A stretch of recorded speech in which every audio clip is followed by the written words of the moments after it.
Một món quà nhỏ, một nụ hôn nhẹ, cùng lời chúc anh tặng em. Một vòng tay ấm, một không gian nhỏ, sinh nhật đó rất êm đềm. Nhưng đó chỉ là quá khứ của một năm trước ta còn quen. Ký ức ngọt ngào làm sao quên được, dù đôi lúc anh kèm nén.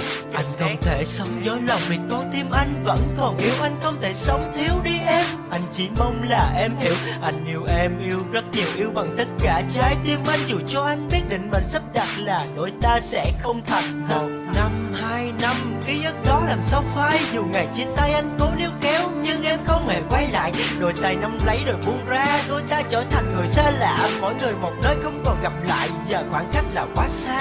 Em chọn lấy người đến sau và em cho đó là hạnh phúc. Đường tình không lối anh biết về đâu, khi phía trước là ngõ cụt.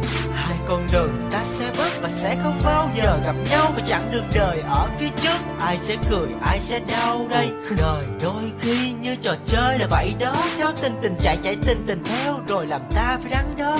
Anh đã yêu người thứ hai nhưng cảm giác là không có, chỉ là thay thế lấp đầy khoảng trống, nhưng điều đó sẽ là không. Vết thương trong anh giờ quá lớn, niềm đau dày xéo anh từng cơn. Anh như người điên đi tìm hy vọng, dù cơ hội là không lớn. Anh sẽ là gió theo làn mây, anh sẽ là cây chờ đợi lá. Nhưng dòng tâm sự anh gửi vào đây, nó hòa theo những lời ca.